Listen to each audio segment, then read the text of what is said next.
Có một anh lực sĩ tập tạ với thân hình vạm vỡ, những bắp thịt quần quận. Một hôm, anh ta làm quen được một cô bạn gái ở ngoài quán rượu và mời cô gái về nhà mình chơi. Khi hai người vào tới phòng ngủ, anh ta cởi áo ra rồi gồng bắp cơ lên và bảo: "Em thấy gì chưa? Mỗi bên tay là 100 gam thuốc nổ đấy."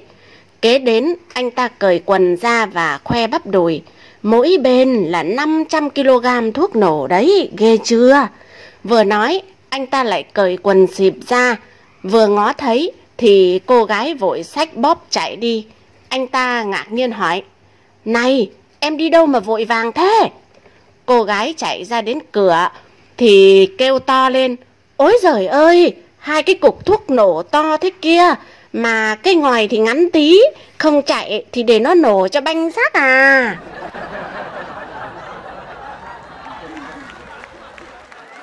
Bà vợ cứ mỗi lần đi ngoại tình về đều sẽ mua cho ông chồng những món ăn rất ngon mà ông chồng rất yêu thích. Một hôm, khi đang ăn cơm, ông chồng mới hỏi lý do vì sao lại cho mình ăn những món ăn sang trọng và ngon đến như thế. Thì bà vợ cười rất tươi, bảo với ông chồng rằng: "Hôm nay tôi trúng xổ số ông ạ." Có lần, hai vợ chồng về quê ăn giỗ, ông chồng xuống dắt xe qua bờ bên kia trước, rồi mới quay lại cõng bà vợ qua sau. Bà vợ ngồi trên lưng chồng, sung sướng, cảm động, mới ung dung thỏ thẻ hỏi: "Sống với nhau bao nhiêu năm rồi, ông có bao giờ lãng mạn tình tứ với tôi đâu nào? Giá như mà từ bây giờ, lúc nào tôi cũng được ông yêu thương săn sóc thì tốt biết nhường nào." Ông chồng ậm ừ trả lời vợ: "Thực ra tôi phải cõng bà là vì tôi sợ để bà phải lội qua suối sẽ làm ướt và hỏng tấm vé số trúng thưởng của bà mà thôi."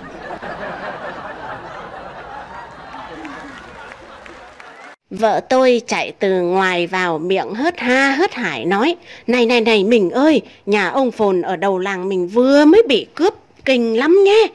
Tôi hỏi: "Cướp như thế nào?" Thì vợ run run kể: "Ôi, ông Phồn đang ngồi trong nhà thì có một chị lạ mặt bước vào, chả biết thôi miên cái kiểu gì mà ông Phồn lên giường cởi hết quần áo rồi cho chị ta hiếp.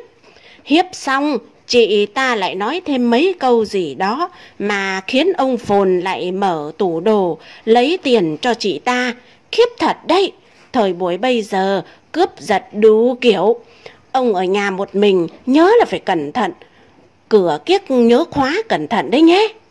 Nghe vợ kể mấy hôm nay làm mình cứ hóng mãi, sao lâu thế mà chưa tới lượt cướp nhà mình nhỉ?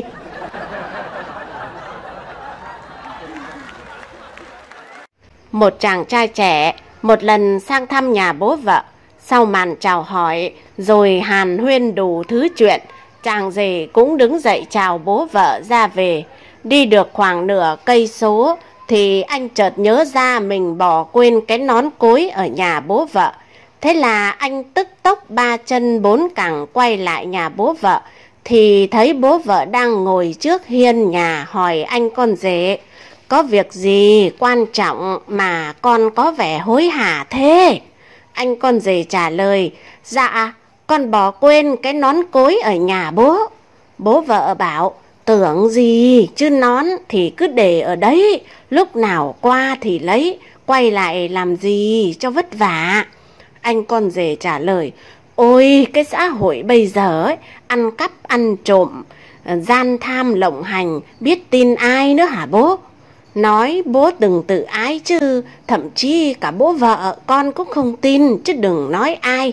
Bây giờ con người mất hết niềm tin với nhau rồi."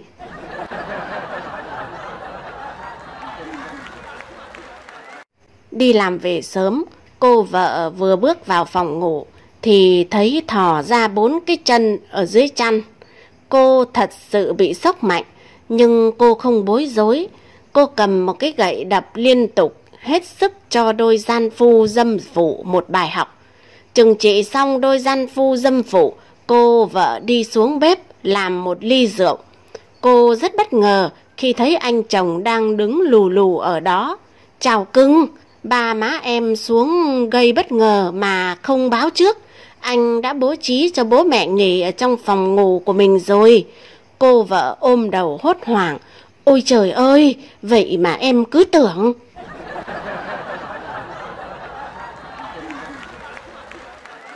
Người vợ phàn nàn với chồng. Anh xem có cách nào thôi bú cho thằng cu nhà mình không? Chứ gần 4 tuổi rồi mà cứ theo bú mẹ phiền quá. Anh chồng bảo, có lọ thuốc này tôi đưa cho mẹ mày bôi lên là nó sẽ không bú nữa đâu. Sáng hôm sau, anh chồng vội đi làm. Đến cơ quan, anh mới chợt nhớ ra là đã đưa nhầm cho vợ lọ thuốc độc, vì anh chính là người bào chế thuốc. Anh chồng rất lo lắng cho con trai mình. Nếu như nó lỡ ngậm vào đầu ti mẹ nó thì càng nghĩ anh càng run sợ và vội vàng quay về nhà ngay. Vừa về đến cổng, anh thấy rất đông hàng xóm tập trung ở nhà mình. Anh càng hoang mang hơn thì bỗng dưng cậu con trai chạy ra ôm chầm lấy bố và nói: Bố ơi, chú hàng xóm chết ở nhà mình bố ạ.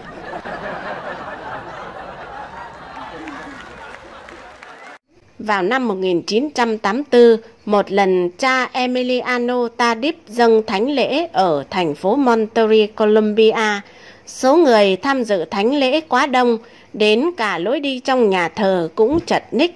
Chỉ với sự giúp đỡ của người giữ trật tự thì cha mới đi xuống cuối nhà thờ để trao mình thánh.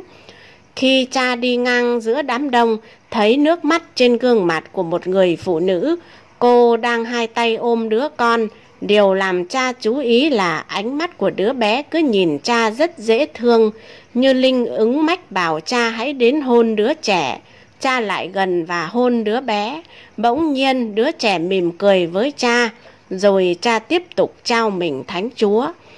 Trong thánh lễ ngày hôm sau, người mẹ đã làm chứng trước đám đông. Ngày hôm qua, cha đi xuống dưới nhà thờ trao mình thánh Chúa. Khi cha đi ngang qua chỗ chúng con, bất thình lình cha đứng lại và hôn đứa con 2 tuổi bị điếc của con. Sau đó con của con đã nghe được. Từ đó con càng tin mạnh mẽ rằng Chúa thật sự hiện diện và lo lắng cho con cái Ngài. Xin cảm tạ và ngợi khen danh Chúa ạ. Sau lời chứng này, rất nhiều các bà các cô cũng muốn được cha hôn như vậy. Làm cha phải khổ sở tuyên bố: xin lưu ý, nụ hôn chỉ dành cho con nít thôi. Các chị em phụ nữ thì đã có chồng hôn rồi.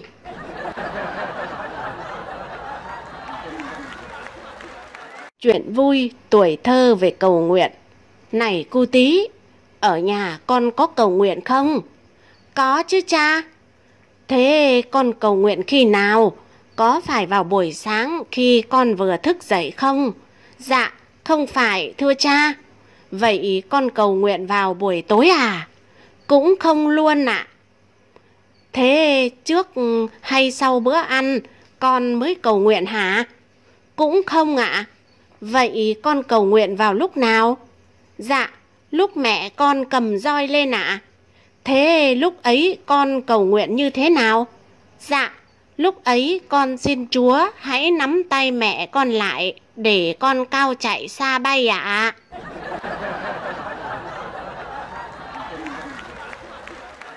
Chuyện ngắn vui, vợ tôi.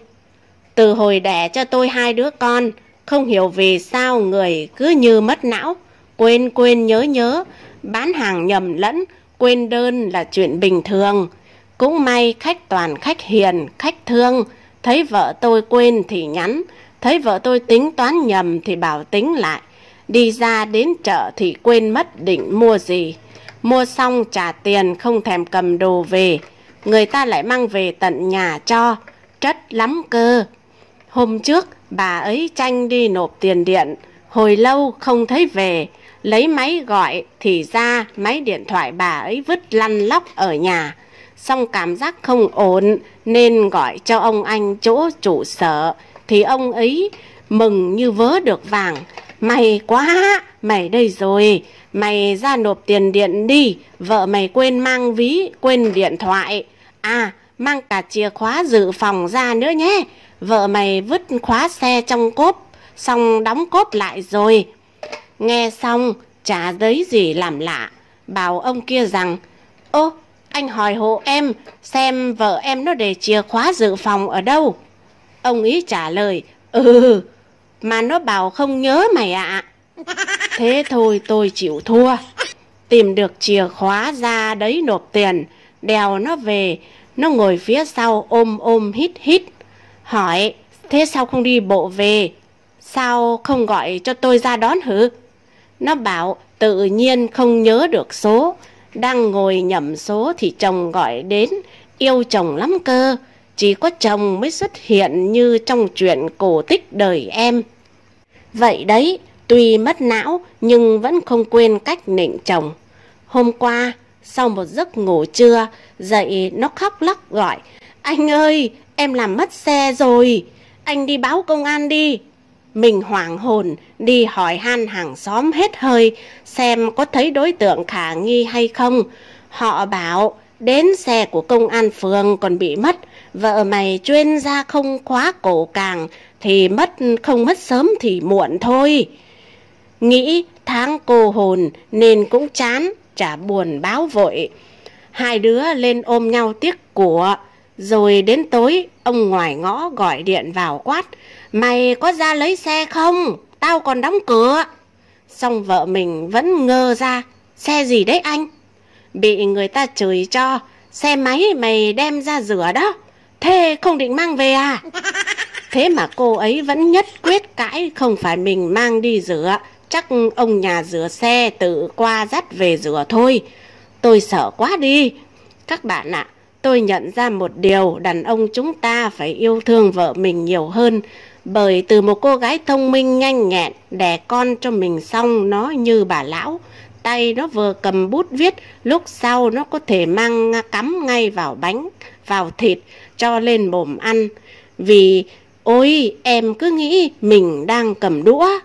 Phải để ý vợ mình nhiều vào, nói yêu thương nhiều vào để tình yêu của ta ngấm sâu vào não vợ. Bởi tôi sợ rằng nếu vô tâm, không biết một lúc nào đấy, nó sẽ quên luôn cả mình. Một sáng nào thức dậy, nó sẽ tát cho mình một cái rồi che ngực hoảng hốt: anh là ai? Sao tôi lại ở đây? Anh đã làm gì tôi? Anh đi đi.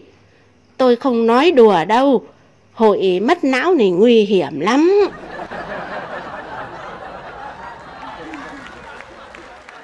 Câu chuyện ông Địa cười. Xưa có bà nọ mở quán bán hàng.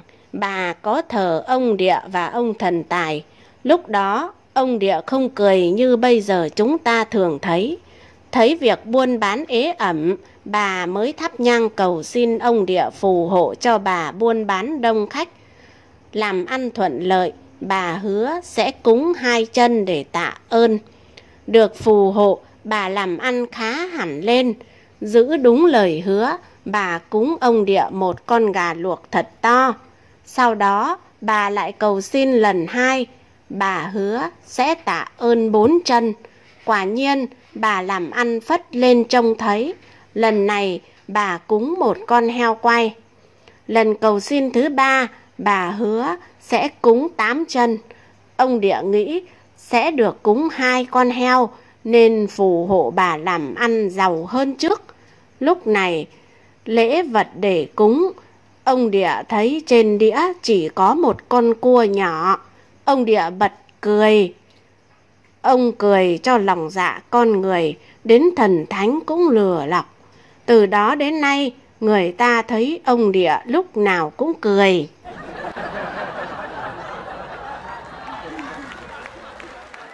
Một anh bạn hay chữ, nhân có người bạn cùng học đến chơi, anh bảo vợ làm gà thết bạn.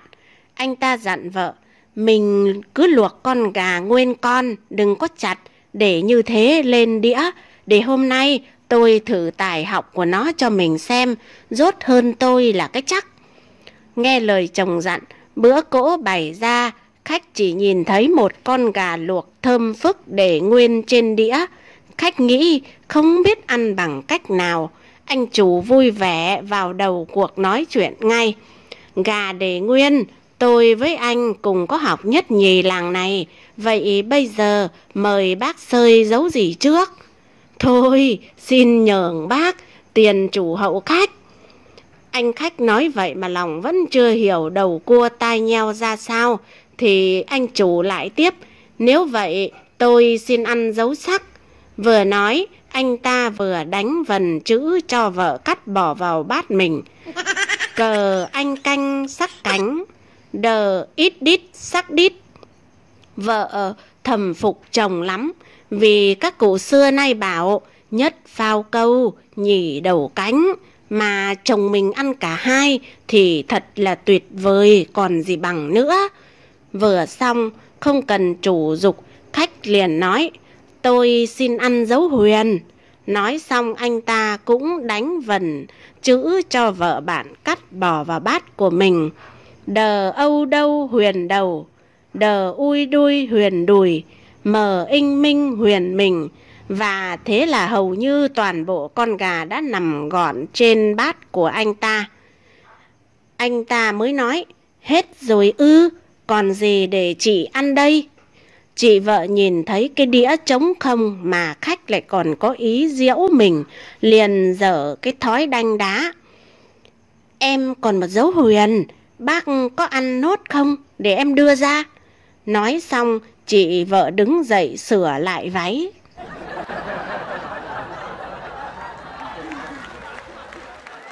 Nhầm. Bao cao su ok dùng để tránh thai thực hiện kế hoạch hóa gia đình được triển khai xuống tận các vùng nông thôn và vùng hẻo lánh. Anh cán bộ cấp phát ok tưởng rằng sử dụng loại này là đã phổ biến rồi, nên không cần giải thích mà còn đùa cợt lúc đưa: kẹo cao su dùng cho các bà vợ đây, kẹo cao su đây. Một thời gian sau, anh cán bộ này lại trở lại nơi cấp phát thì bị một thanh niên đưa lại số ok đưa lần trước. Anh cán bộ phấn khởi hỏi: sao? Anh bạn dùng phương pháp khác hay sao? Anh thanh niên trả lời: chẳng phương pháp gì cả, kẹo cao su không mất tiền có khác, vừa nhạt vừa dai và chẳng có mùi vị gì cả.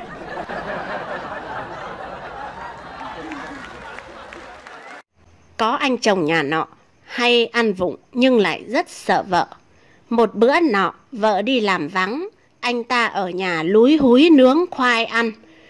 Giữa lúc nướng gần chín thì vừa trông thấy vợ về. Quẫn quá, anh ta đút luôn củ khoai nướng vào đũng quần. Khoai nóng rất khó chịu, anh ta hết khuỳnh chân ra lại thoát bụng vào. Cuối cùng chịu không nổi, phải nhảy cẫng lên cho đỡ bỏng. Chị vợ thấy lạ quá nên mới hỏi: thế thầy nó làm sao thế? Chồng cười nhăn nhó chảy cả nước mắt nước mũi: không có sao đâu, tao thấy bu nó về, tao mừng quá đấy mà.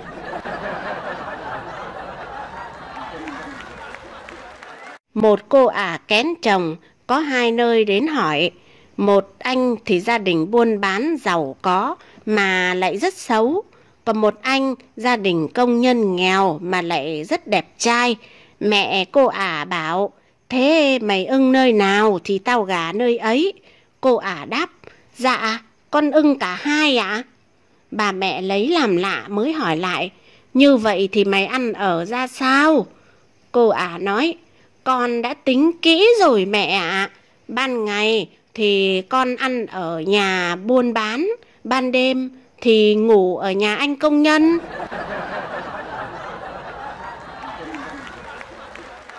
Câu chuyện em út. Thời kinh tế mở cửa, việc xây dựng nhà cửa có phần mở rộng hơn. Ai có tiền, làm đúng thủ tục giấy tờ là có thể xây dựng. Có điều, từ đoạn có tiền đến xin được giấy phép xây dựng do văn phòng kiến trúc sư cấp thì cũng phải mất tới vài tháng. Số tiền dự trù xây dựng cũng vơi đi vài cọc. Khi có giấy phép xây dựng, tiến hành xây dựng còn bao nhiêu trở ngại nhiễu nhương. Nào là tiền thuê chỗ để tập kết vật liệu, tiền phạt làm mất mỹ quan, tiền chui cho ô tô chở vật liệu vào chui, tiền khai tạm trú hộ cầu cho thợ, rồi tiền phạt về nước, về điện, về gây tiếng ồn vân vân, nhưng có lẽ khổ nhất vẫn là các anh quy tắc xây dựng. Thấy nhà bắt đầu tháo dỡ, đội quy tắc thành phố xuống, nhà chủ xuất trình giấy tờ, muốn việc cho yên, xuất trình cả phong bì trao tay. Đội thành phố vừa đi lại là đội của quận.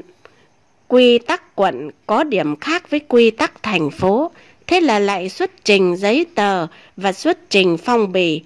Cách vài ngày, trình tự lập lại, nào là đội liên ngành, liên thành phố và quận, nào là kiểm tra, giám sát vân vân. Một lần, có đội quy tắc của phường xuống, chủ nhà thấy vậy mới hỏi: "Thưa các anh, thành phố quận rồi liên quận thành phố quận cộng phường đã kiểm tra rồi, các anh lấy quyền gì mà kiểm tra nữa?" Một anh trong đội mới nói: "Sao lại không có quyền? Chúng tôi là phường nhưng lại có quyền nhất đấy. Ông không biết thế nào là giàu em út, khó em út à?"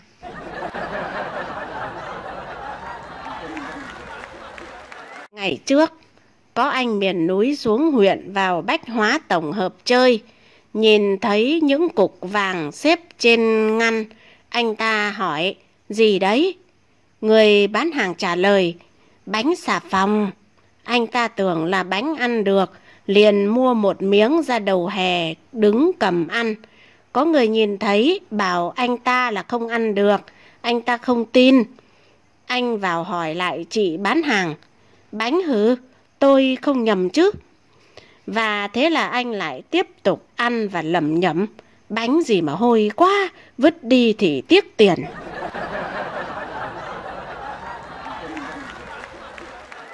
Một ông giáo dạy tiếng Việt cho một cô gái học sinh người nước ngoài.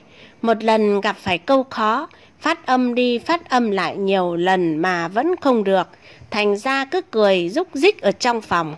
Vợ ông giáo nghe thấy cười nhiều, tưởng có chuyện trăng hoa nhố nhăng gì, bèn ghé tai vào cửa nghe trộm. Vừa đúng lúc cô gái nói: "Thầy phát âm hộ em." Rồi lại thấy tiếng cô gái giục: "Thầy phát âm hộ em nữa đi." Rồi lại giục tiếp: "Thầy phát âm hộ em lần cuối đi." Đến đoạn này thì bà vợ không chịu được nữa, nếu cứ để nó phát mãi thế nào cũng thành chuyện. Vợ ông giáo mới xô cửa xông vào. Bà ta cứ tưởng chúng nó phải như thế nào mới phát vào nhau như thế được. Nào ngờ chồng bà và cô gái nọ vẫn hai người hai ghế.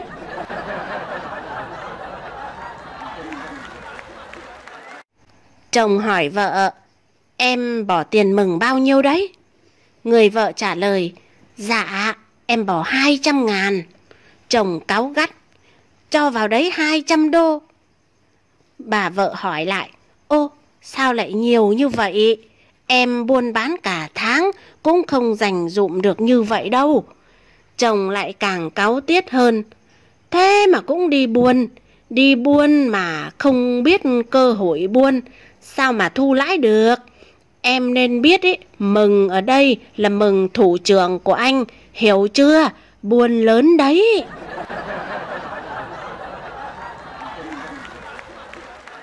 Làm thế nào để sống lâu?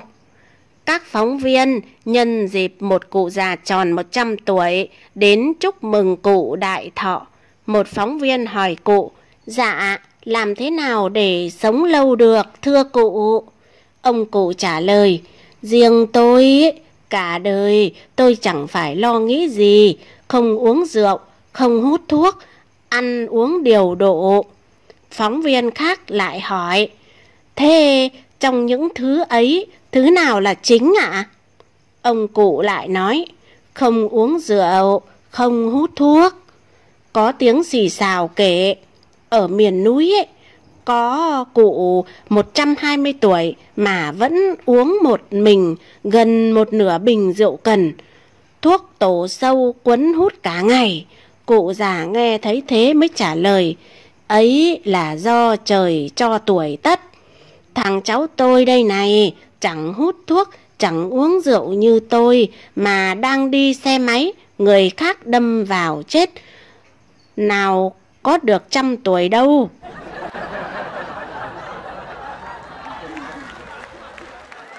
Câu chuyện sao lại lầm cẩm thế?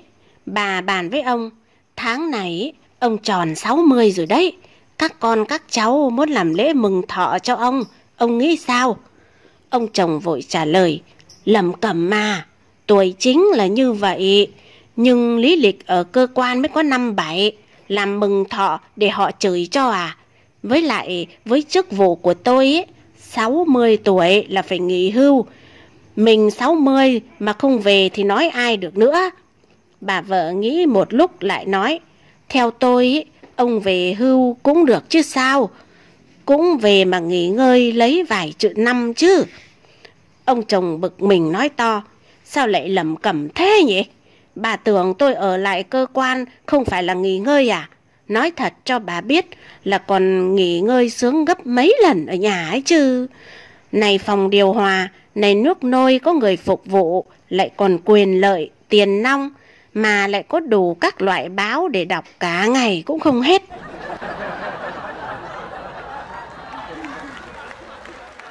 Câu chuyện có bát đây rồi. Có một anh nổi tiếng là hay ăn trực nhà bạn bè. Anh ta luôn nhằm vào giờ cơm của nhà bạn mà tới. Chiều tối anh tới nhà anh bạn, gặp đúng lúc cả nhà đang ăn cơm. Bạn giữ lịch sự nên mời, anh ăn cơm chưa? Gặp bữa đây thì vào ăn luôn với chúng tôi. Cảm ơn, có gì vậy? Có cà phải không? Chà, món mình thích nhất đây rồi. Nói rồi anh ta ngồi xuống ăn luôn. Hôm khác anh lại đến vào buổi trưa, cũng đúng vào bữa ăn. Gia chủ vẫn lịch sự mời ăn nhưng nói khéo, dạ mời bác cùng ăn cơm với chúng tôi. Có điều hôm nay không có cà, bác có ăn hay chê? Anh ta trả lời, đâu dám chê, tính mình bình dân lắm. Gặp bữa ai mời là ăn chứ đâu dám đòi hỏi này nọ. Thế là anh ta lại ăn kỳ no rồi đứng dậy. Vài ngày sau anh lại tới, cũng vào giờ cơm trưa, nhưng gia đình ăn cơm đã gần xong. Gia chủ vẫn lịch sự, anh ăn cơm nhé. Thằng con thật thà, cơm hết rồi mà. Gia chủ đãi môi, hết thì nấu, anh chờ một lát nhé. Anh ta bảo, không sao, hôm nay mình dỗi lắm, cứ nấu đi, mình chờ. Thế là thằng con lầu bầu nhưng vẫn phải nấu. Vài ngày sau anh này lại tới, lại đúng bữa ăn. Gia chủ đi vắng, chỉ có thằng anh và các em ở nhà. Anh ta chủ động, may quá, lại gặp bữa, cho bác ăn cho vui nhé. Thằng con vốn đã không ưa nên nói hỗn, vui thì chúng cháu vui rồi, bác muốn ăn nhưng khổ nỗi là bát ăn nhà cháu hết cả rồi ạ. Anh này chìa bát ra, giọng thông cảm, không sao, may quá, làm sao hôm nay tự nhiên bác lại mang cái bát theo người chứ.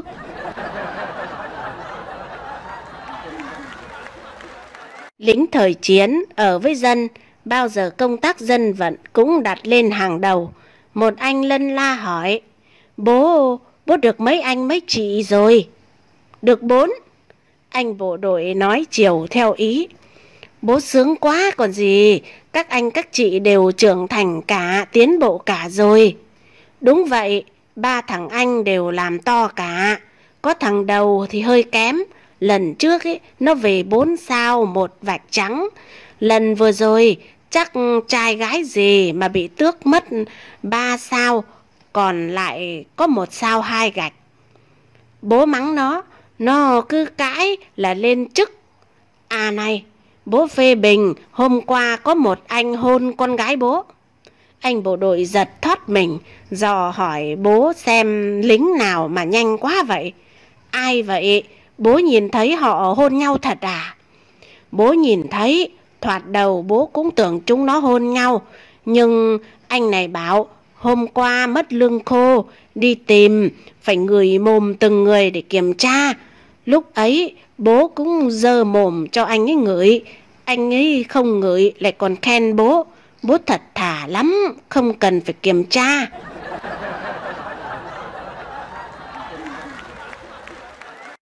Của bền tại người. Một anh đến nhà bạn chơi, nhìn thấy vợ bạn béo tốt, liền khen nịnh: "Chà, em dạo này béo và đẹp ra đấy." Anh chồng tiếp lời: "Của bền tại người. Của nhà chăm sóc thường xuyên thì máy móc mới ngày càng tốt lên đấy."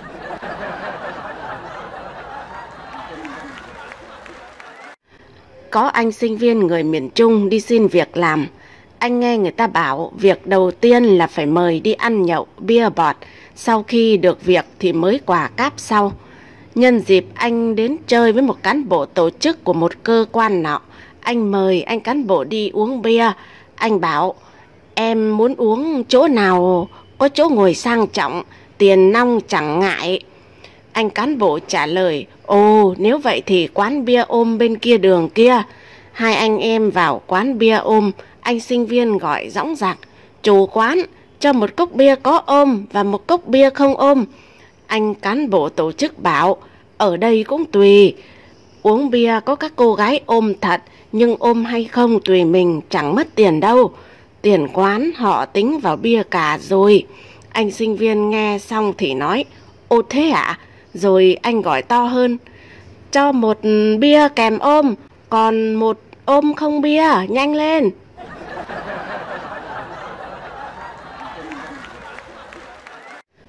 Có anh thanh niên chậm tiến, muốn trốn nghĩa vụ quân sự. Lúc khám sức khỏe cứ giả vờ điếc. Bác sĩ hỏi gì anh cũng cứ ngơ ngác, rồi hỏi lại thật to như không nghe thấy. Bác sĩ khám tai, soi tai không thấy có dấu hiệu gì của bệnh tai. Ông mới ghi vào giấy: "Điếc bẩm sinh, sức khỏe B2", rồi cho về. Anh quay đi ra, bác sĩ đi sau nói nhỏ với bạn: "Xem giúp có phải đô la không? Lúc nãy đứa nào cởi áo đánh rơi đây này?" Anh thanh niên kia quay ngoắt lại ngay: "Ồ, chắc của tôi." Bác sĩ cười bảo anh thanh niên đưa giấy lại, rồi ghi: "Sức khỏe A1, tai điếc tự tạo, cho đi chiến trường ngay."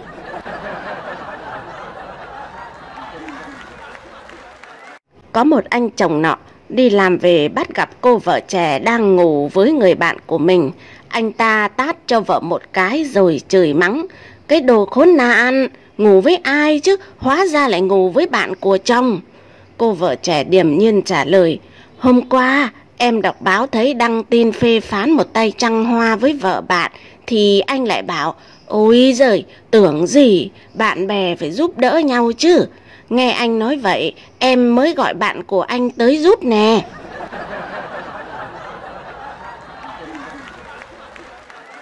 Trong buổi ăn cỗ cưới ngoài khách sạn, một cô tiếp viên trẻ mặc áo hở cổ và chiếc váy cộc làm cho mọi người để ý.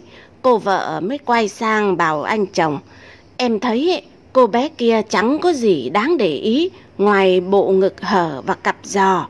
Anh chồng nói với vợ: "Ừ, anh cũng vậy. Anh cũng đồng ý với nhận xét của em, nhưng ngực nó chắc hơn vì to quá cỡ, còn cặp giò thì ngon. Để anh nhìn kỹ xem lại xem có đúng như em nói không đã nhá."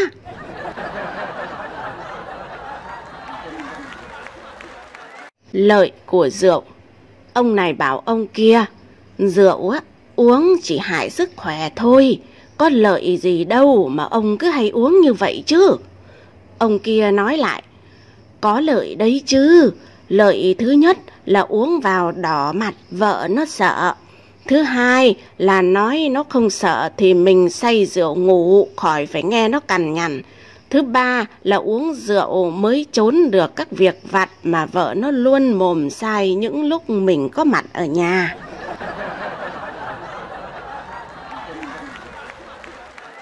Truyền nhà. Nhà một cán bộ nghiên cứu khoa học ở giữa nhà hai nghệ sĩ. Một bên là nghệ sĩ trống, một bên là nghệ sĩ thổi kèn. Nhà khoa học rất khó chịu với tiếng động ồn ào cả ngày. Nhà khoa học mới nói đùa: "Bữa nào á mà các ông truyền nhà đi chỗ khác thì tôi nhất định sẽ phải làm đại tiệc." Thế rồi một hôm, cả hai nghệ sĩ sang nhà ông nói chuyện: "Chúng tôi sắp chuyển nhà rồi, đoàn nghệ thuật bắt chúng tôi phải chuyển vì từ trước đến nay ở không đúng diện tích. Nhà khoa học nghe vậy thì vô cùng mừng rỡ, quyết định làm bữa cơm thân mật liên hoan tiễn hai người trước. Đang bữa tiệc linh đình, nhà khoa học hỏi anh nghệ sĩ trống: thế anh chuyển đi đâu? Anh nghệ sĩ trống vỗ vai anh nghệ sĩ kèn rồi trả lời: thì chuyển sang nhà nghệ sĩ kèn. Nhà khoa học lại hỏi: thế anh nghệ sĩ kèn chuyển đi đâu? Thì chuyển sang nhà tôi chứ sao? Nhà khoa học tròn mắt thắc mắc: ô, sao lại vậy? Anh nghệ sĩ kèn vừa uống bia vừa giải thích: chả là anh nghệ sĩ trống đây lương cao hơn, con lại đông hơn mà lại có diện tích hẹp, còn tôi thì lương thấp hơn, ít con hơn lại ở diện tích rộng hơn. Vì thấy vô lý quá nên cơ quan chúng tôi mới quyết định bắt chúng tôi phải chuyển nhà cho nhau. Nhà khoa học ngồi chết lặng, còn vợ nhà khoa học thì nói như mếu máo: thế thì cũng tốt rồi, dù sao cũng phải đổi tai cho cân bằng mà.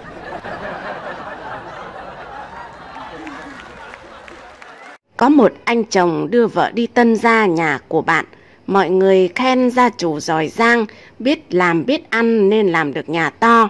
Chị vợ nhanh nhảu đỡ lời: được thế này Âu cũng là nhờ các anh mỗi người giúp một ít, chứ cả như mình chồng em thì làm sao mà có nổi ạ.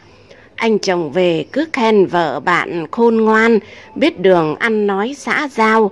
Vợ bảo: ôi dào, tưởng nói gì chứ nói vậy dễ ợt. Ít lâu sau, hai vợ chồng sinh thêm cháu trai. Hôm đầy cữ, hai vợ chồng mời khá đông khách. Mọi người ăn uống no say rồi khen đứa bé: ôi nó xinh quá, anh giỏi thật đấy, được cháu trai hết ý nhá. Chị vợ nghe vậy vội đỡ lời: được thế này Âu cũng là nhờ các anh mỗi người giúp một ít, chứ mình chồng em làm sao nổi.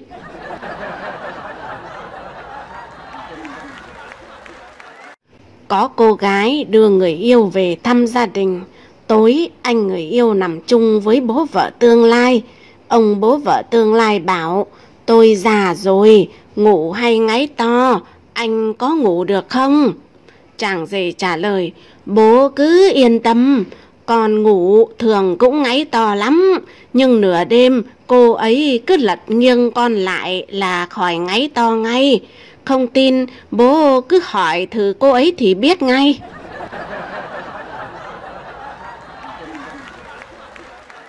Chuột vào giày. Một anh đến chơi nhà người yêu, nhà có khách. Cô gái mời anh vào phòng ngủ, bỏ giày ngồi tạm lên giường để nói chuyện. Một lúc anh thò chân xuống, có một chú chuột nhắt chui qua. Anh kiếm chuyện rồi nói: may mà con chuột chạy nhanh, nếu không ấy nó sẽ bị tiêu diệt.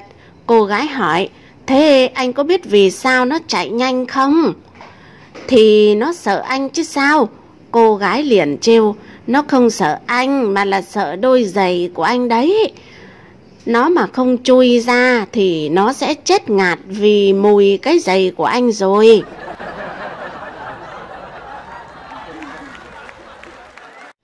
Vợ và bồ. Trong một quán bia nọ, có hai anh trung niên đọc hai câu thơ văn xuôi về quan hệ giữa bồ và vợ. Một anh đọc: vợ là kẻ địch, bồ bịch là ta, chiến tranh xảy ra thì ta thua địch, hòa bình dục dịch ta lại về ta. Anh khác bảo: hay lắm, nhưng nếu xếp vợ là kẻ địch thì không nên. Chẳng lẽ anh chung sống với địch à? Phi quan điểm giai cấp. Tớ có câu này hay hơn này: bồ là phở, vợ là cơm. Sáng đưa cơm đi ăn phở, trưa mời phở đi ăn cơm. Chiều phở về nhà phở, cơm về nhà cơm. Tối ngủ chung với cơm mà lòng lại mong có phở.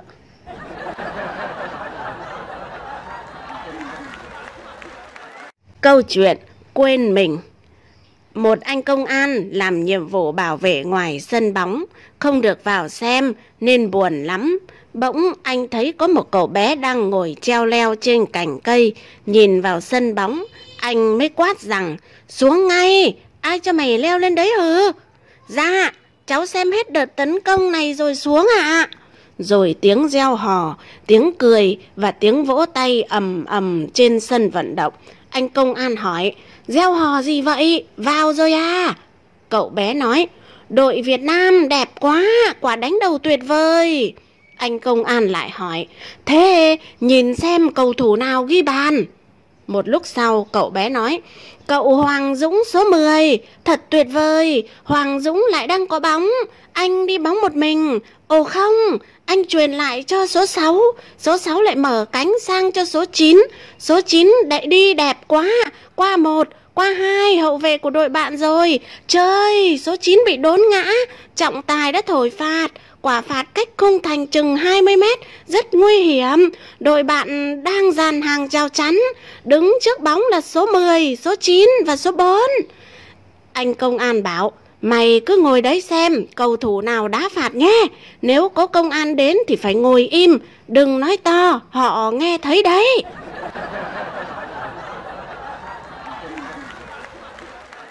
Câu chuyện âm dương công bằng. Một gia đình vốn nghèo, vợ chồng yêu thương nhau, con cái thì ngoan ngoãn. Thời mở cửa, chồng gặp may, cơ quan chia cho vài chục mét đất.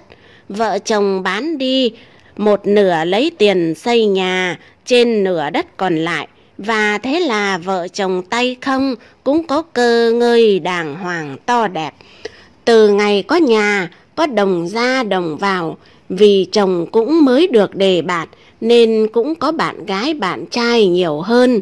Thành thử sinh ra đi sớm về muộn. Vợ thấy vậy, từ chỗ phàn nàn chuyển sang cãi cọ và to tiếng lục đục trong nhà. Cô vợ nghe bạn giới thiệu mới tìm đến một thầy bói rồi hỏi: dạ, thưa thầy, trước đây chúng con ở nhà tập thể chật chội, nghèo hơn mà không cãi nhau bao giờ. Bây giờ nhà con về nhà mới lại hay cãi nhau, nhờ thầy xem giúp ạ. Thầy bói nhẩm một lúc rồi nói: tại đất đấy, thần đất chỗ chị đang ở bị các thần khác chất vấn vì tội để người dương coi thường. Từ đâu đến ở mà chẳng xin phép gì cả. Dạ, con có làm lễ đấy chứ ạ? Này nhé, từ lúc được phân đất, động thổ, đổ trần, khánh thành nhập cư, mỗi lần con đều hương khói khấn vái đấy ạ. Thầy bói lại nhẩm nhẩm một lúc rồi ra giọng cả quyết: tôi vừa nói chuyện với thần đất rồi. Mỗi lần thắp hương, đa phần là cúng chay hoa quả, chỉ có vài bận là cúng mặn thôi. Dạ, đúng là như vậy ạ. Thầy hỏi tiếp: thế lần cúng mặn to nhất ước tính khoảng bao nhiêu tiền? Dạ, 200.000 ạ. Thầy bói cười rồi nói: đơn giản nhất, chỉ mấy anh quy tắc kiểm tra xây dựng, chị cũng phải phong bì mỗi anh vài trăm. Công an phường, xóm, điện, nước vân vân và vân vân, bao nhiêu là tiền cũng chưa đủ. Huống hồ cúng to chỉ 200.000 thì mình thần đất còn không đủ. Hèn gì ông ấy bị chất vấn là phải. Nhà chị mắc cái chứng trọng dương khinh âm, muốn yên phải lễ thật to để âm dương công bằng mới được.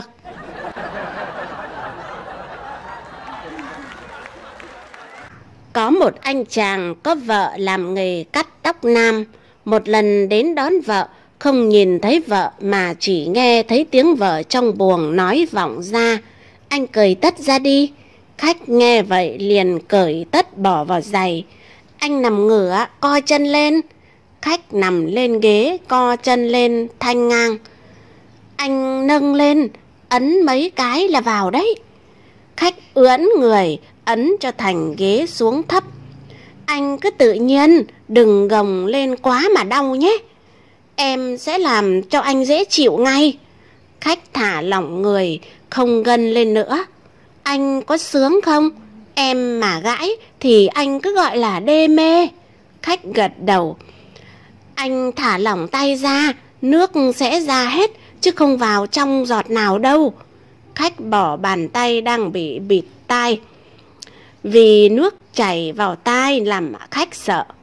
Xong việc đã, xong việc mới được ngủ.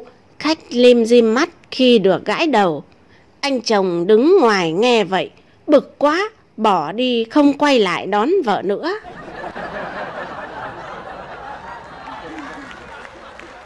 Kịch vẫn là kịch. Chuyện kể rằng trong một vở kịch có một vai diễn là chủ tịch ăn đút lót che giấu cho việc làm sai phạm của cán bộ cấp dưới. Chủ tịch huyện xem kịch lúc ra về rất bực mình. Ông cho gọi tác giả lên văn phòng để gặp. Nhận được tin đó, tác giả kịch bản sợ lắm. Hôm lên gặp, tác giả gói bản thảo của mình vào một gói gọn gàng, kín đáo, định bụng sẽ đưa cho chủ tịch đọc và hiểu cho kịch bản không có ý ám chỉ gì. Vừa vào văn phòng, chủ tịch huyện đã đập bàn rồi quát: Các anh ăn lương của ai? Ai cấp kinh phí để các anh dựng vở là ai?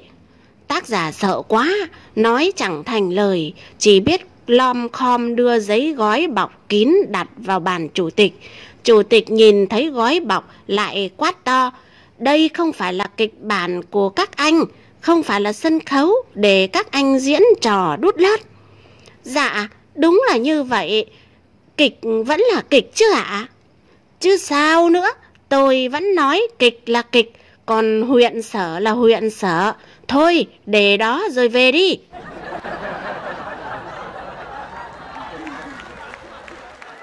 Anh thanh niên ở nông thôn ra thành phố chơi. Một lần anh vào nhà hàng ăn phở. Nhà hàng bưng ra bát phở, thấy có đĩa bánh quẩy to tướng đặt sẵn trên bàn. Anh ăn luôn. Ăn xong nhà hàng tính tiền. Phở 20.000 đồng, cộng quẩy 3.000 đồng, tất cả là 23.000 đồng. Anh lầm nhẩm, thật lãng phí. Ngày mai anh lại vào hàng bún chả để ăn. Anh ăn hết cả bát chả và nước mắm, rồi mà bún vẫn còn. Nhìn thấy lọ mắm giấm tương ớt để trên bàn, nhưng anh dứt khoát không lấy. Để rút kinh nghiệm, ăn xong lại tính tiền thì dại quá, thà không ăn còn hơn. Ngày trở về nhà, anh mua khá nhiều đồ đạc. Lên xe, anh tìm đúng số ghế của mình rồi ngồi vào và lần lượt đặt tất cả các đồ đạc lên đùi của mình. Anh phụ xe nhìn thấy thế mới bảo: Kẻ trộm nó không lấy mấy thứ này đâu, bác để bớt sang ghế trống bên cạnh, chưa có người ngồi đấy. Anh chẳng cần suy nghĩ mà trả lời ngay: Ôi dạo, tôi chẳng dại nữa, chốc nữa các anh lại tính thêm tiền thì tôi lại mất tiền oan à.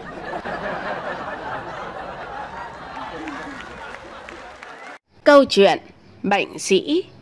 Có một anh chàng mắc bệnh sĩ, đi tới chỗ nào cũng khoe khoang là mình có bạn này bạn kia sang trọng và chơi với toàn những người giàu có. Một lần, anh tới chơi nhà một người bạn đúng vào lúc gia đình đang dùng bữa cơm dưa muối. Vợ chồng bạn thấy anh đến liền mời ăn cơm.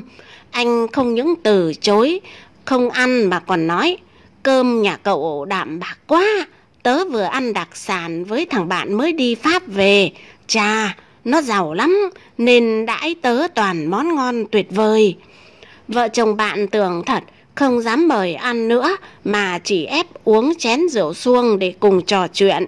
Chẳng ngờ anh ta mới uống đến chén thứ hai, vì bụng đói chẳng có gì, lại thêm cốc rượu nên nôn thốc nôn tháo ra nhà. Nhìn bạn nôn ra chẳng có gì, biết là bạn chưa ăn gì nên chủ nhà mới ép. Anh ăn đi một bát cơm dưa, bụng anh đã có gì đâu mà chẳng say, bạn bè có gì mà phải ngại. Anh bạn cầm bát cơm ăn vội nhưng vẫn còn nói dĩ: Lạ thật đấy, các thứ đặc sản ăn mới tiêu nhanh làm sao, mới ăn ban nãy mà đã tiêu hết sạch rồi. Hèn gì các vua chúa ngày xưa ăn toàn của ngon, nên một ngày phải ăn tới mấy chục lần là phải. Ăn cơm dưa nhà bác thế này chắc no đến hết ngày mai. Ngày mai lại có mấy thằng bạn mời đi ăn nhậu bê thui mà còn no, không đi được thì thật là hoài của.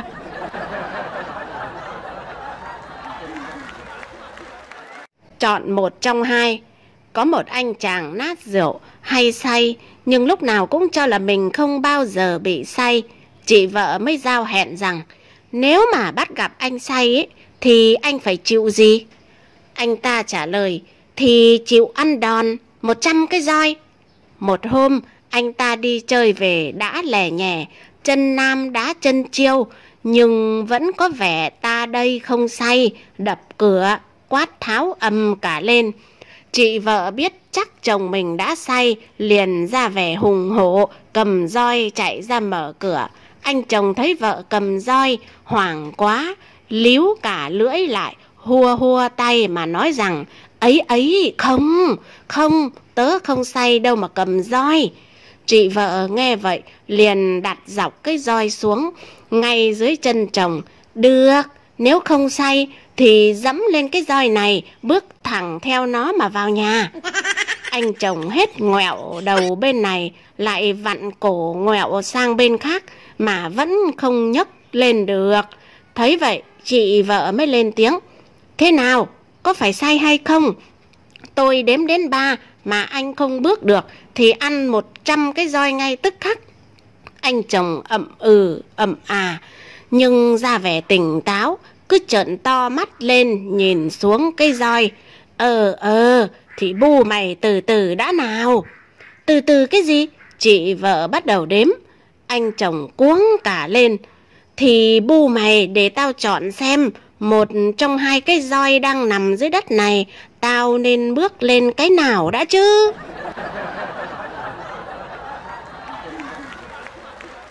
Một anh kia tuy đã có vợ và một con 3-4 tuổi, nhưng tính lại rất tham ăn.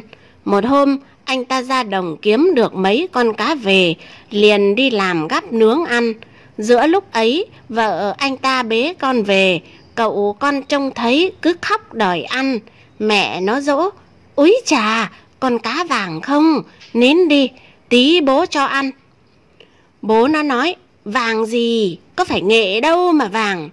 Cậu bé lại khóc, mẹ nó lại dỗ: nín đi, kìa trông cá béo quá kìa, nín đi rồi bố mày cho. Bố nó lại cau mặt: cá đấy chứ có phải thịt đâu mà béo mới chả béo. Thằng bé lại khóc dãy nảy lên, mẹ nó dỗ mãi không nín. Mới chỉ gắp cá gần chín mà nói với thằng bé: kìa, cá gần chín rồi, nín đi rồi bố xem con nào nhỏ, bố sẽ cho một con.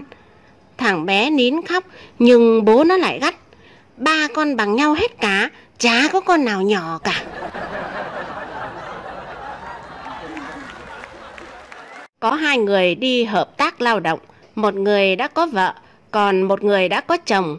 2 người cùng làm chung một chỗ và cặp bồ với nhau. Ngày gần về nước, anh này mới hỏi chị kia: thế em đã có quà gì để tặng cho ông xã ngày em về nước chưa? Cô nàng mới bảo: em có rồi. Em có thể cho anh xem được không?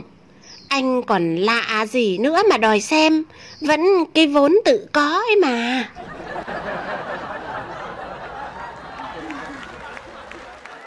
Có một anh chàng ngu xuẩn chẳng ai bằng. Suốt đời anh chàng bị vợ áp chế. Tuy cũng biết là nhục đấy, nhưng vì yếu đuối và ngu xuẩn quá nên phải phục tùng vợ vậy. Một hôm có người bạn đến chơi, anh chàng mới năn nỉ với vợ: này mẹ đĩ ạ, bữa nay có khách, vậy mày để cho tao làm chồng một bữa. Nghĩa là bao giờ có mặt khách ở nhà thì mày cho phép tao cự mày hay hò hét gì mặc ý tao. Không có ấy, người ta sẽ bảo cái nhà này đàn bà lấn át cả chồng thì nhục cả. Tao yêu cầu để cho oai oai vệ một hôm như vậy thôi. Chị vợ thấy chồng quanh năm bị đè đầu, nghe nói thế cũng thương tình. và nhịn chồng một ngày để đẹp mặt cả mình lẫn ta thì liền ưng thuận. Thế là hôm đó anh chồng tha hồ làm mưa làm gió trong nhà, chị vợ không hé răng nửa tiếng. Thôi thì tha hồ cho ông tướng vẫy vùng hạnh sách. Ông khách thấy bạn có thế lực đối với vợ, lấy làm phục lắm. Bữa cơm được dọn lên, ông khách đã thấy đủ món ngon lành sốt dẻo cả rồi. Thế mà bạn mình vẫn cứ luôn mồm chê và gắt gỏng. Cái bát già cầy này hỏng, mẹ nó làm mặn quá. Giời ạ, thịt gà gì mà lại chặt thế này? Cá rán sao lại có cả vầy thế này mẹ nó? Chị vợ tức ngầm trong bụng lắm, nhưng vẫn cứ tươi cười như không có gì và vẫn đối đáp với chồng rất nhẹ nhàng và lễ phép. Nhưng anh chồng không mấy khi được tự do hống hách trong nhà nên quên cả phận mình, làm quá lại lên mặt quá, nhìn mâm cơm thấy không còn món gì để chê nữa, anh ta bực quá. Đến lúc nhìn thấy bát nước mắm, anh ta trừng mắt như vớ được gậy vậy, vội hét lên: "Này mẹ nó, sao nước mắm không hâm lên hử?" Ông khách lăn ra cười ngất, còn chị vợ thì không chịu nổi cái sự ngu ngốc của chồng nữa, liền túm cổ Đức Lang Quân đánh cho một trận nên thân. Từ đó anh chàng dâu quặp mà thường lên mặt ta đây hống hách đều được người ta gọi là phường nước mắm hâm.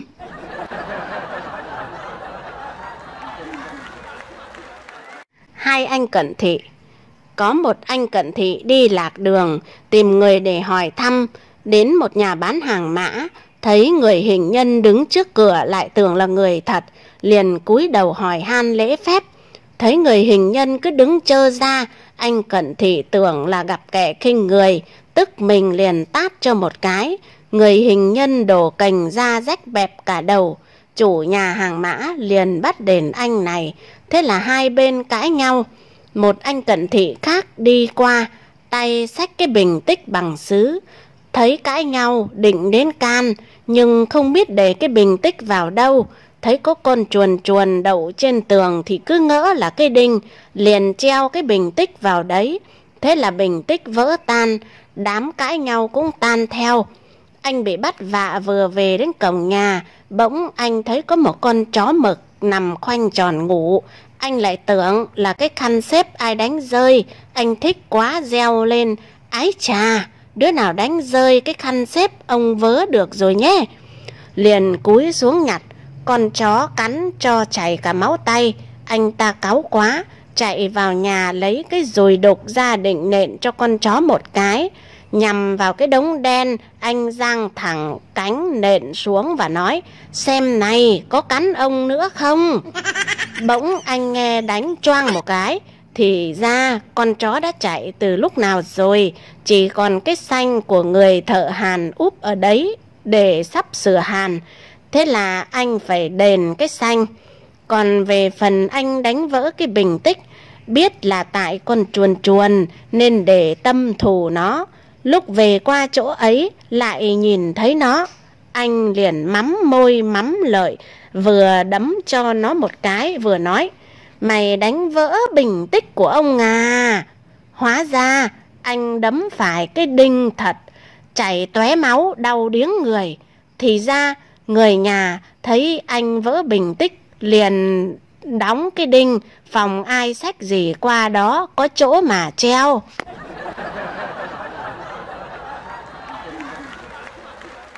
Có hai ông trung niên đi dạo chơi trên hè phố.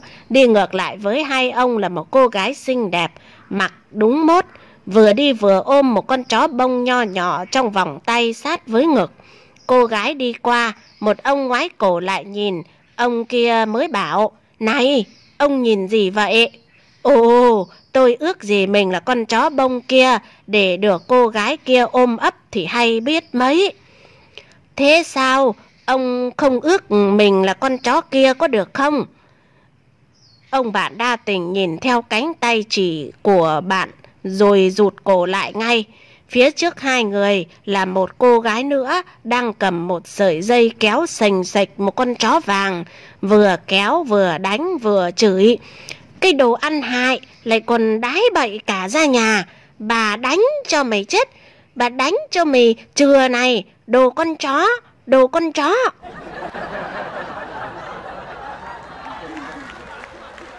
Có một ông bố ở quê ra chơi thăm con gái. Con gái bảo với chồng: "Tối nay anh đi mượn mấy băng video cho bố xem. Bố thích xem phim tâm lý trưởng bộ hay xã hội đen. Nhớ khéo lại lấy nhầm vào phim con heo đấy nhé." Ông bố nghe vậy vội nói: "Phim con heo cũng tốt mà, bố đang cần xem loại phim ấy." "Ô, bố xem phim ấy làm gì? Toàn chuyện bậy bạ của con heo cả ấy mà." Ông bố giải thích: "Nếu vậy thì càng tốt chứ sao, vì ở nhà bố đang nuôi đàn heo cái, đang cần xem nó bậy bạ đến thế nào để áp dụng cho đàn heo của mình cho có hiệu quả."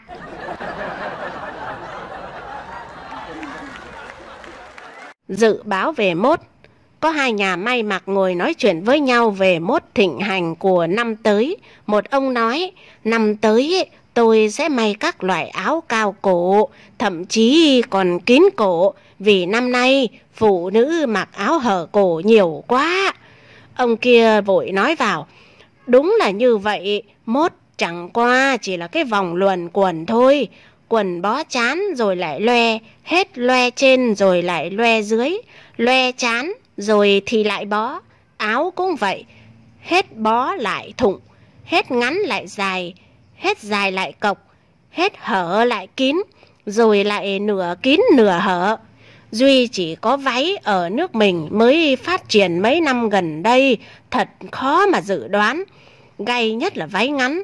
Tôi để ý càng ngày phụ nữ càng mặc váy ngắn lên, không khéo thì sang năm váy trở thành vải quấn chắc." Ông kia lại đủng đỉnh nói: "Bác đừng có lo, bác yên tâm, sang năm váy sẽ lại trùng gót mà xem." "Ô, vì sao vậy?" "Bởi vì có váy ngắn, có cộc thì cũng chỉ đến chỗ ấy là phải dừng lại, rồi lại phải dài ra thôi mà."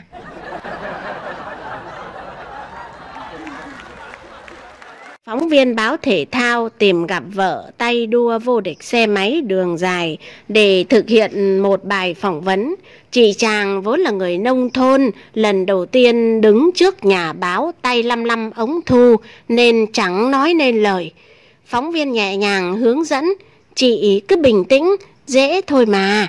Chị cứ nói cảm tưởng lúc anh chồng chị lên xe thì thấy thế nào, lên xe rồi thì cảm nghĩ ra sao, cả lúc phóng xe trên đường về đích nữa." Chị mới nhanh nhảu cướp lời: "Em biết rồi, lúc anh ấy chuẩn bị lên em rất hồi hộp, lo. Lúc anh ấy lên hẳn rồi thì em thấy cứ thinh thích. Còn lúc anh ấy nhà em phóng thì em thích ơi là thích. Còn lúc về tới đích rồi xuống rồi em lại tiếc, lại muốn anh ấy lên lại lần nữa, lại phóng nữa." Anh phóng viên mới hỏi: "Thế xin hỏi chị, câu đầu tiên chị nói với anh ấy là câu gì vậy?" "Dạ, lúc ấy em nói: Anh ơi, em lại muốn anh lên xe nữa, lại phóng, lại thành nhà vô địch nữa."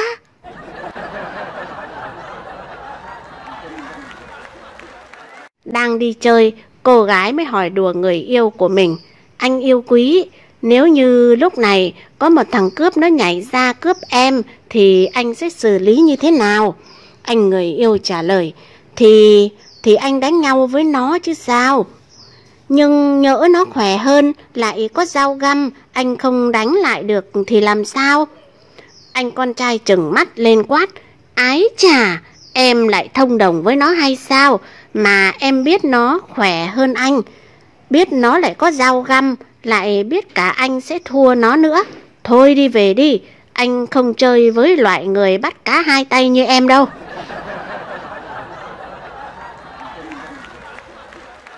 Âu cũng là cái số.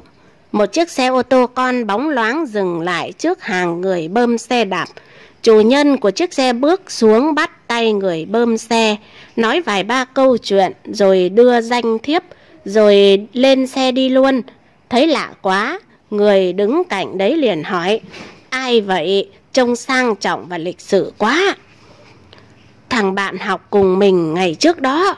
Nói thực ra thì ngày ấy lực học của nó còn kém xa hơn mình nhiều. Có thời gian mình còn phải kèm học cho nó nữa đấy. Thế mà bây giờ nó như thế, còn mình thì như thế. Sao lại như vậy được? Có gì đâu.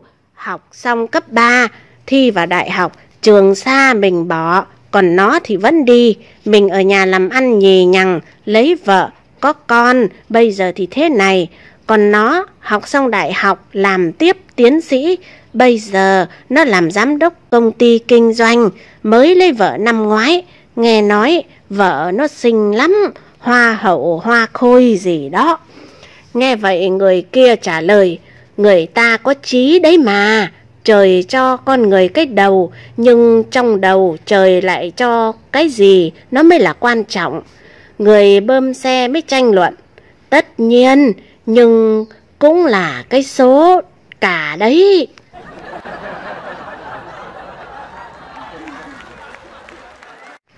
Toàn màu đen. Hai anh em nhà nọ cùng bị đau mắt và được đưa về thủ đô để chữa mắt.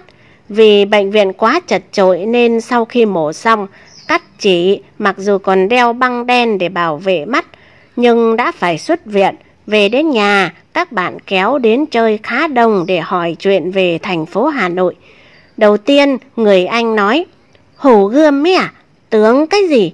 Nó chẳng qua là một cái ao, nhưng ao to, rộng gấp mấy lần ao làng nhà mình.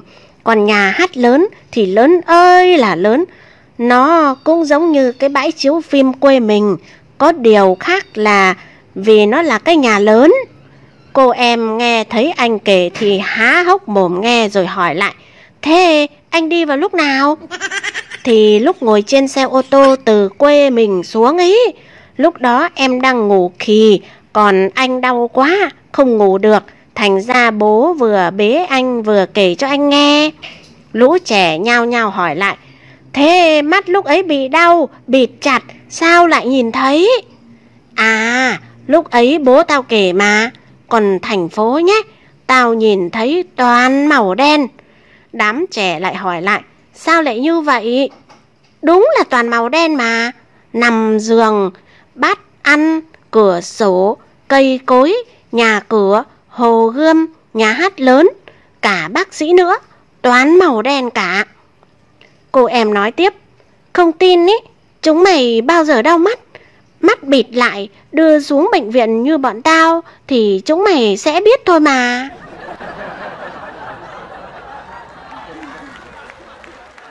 Anh chồng lăng nhăng với một cô gái, người vợ bắt được, liền về nhà chồng kể cho bố mẹ chồng nghe. Ông bố chồng gọi con trai về chửi mắng. Anh chồng nghe một lúc rồi nói với bố: có gì đâu bố, nó cũng giống như cái chương trình văn nghệ chủ nhật ấy mà. Cả tuần phải có buổi văn nghệ chứ bố, vui tí xong lại về với vợ thôi. Người bố quát: láo. Anh lại trình bày: con chỉ dám thực hiện văn nghệ chủ nhật thôi, chứ không dám chương trình phim truyện ngày nào cũng có đâu bố ạ.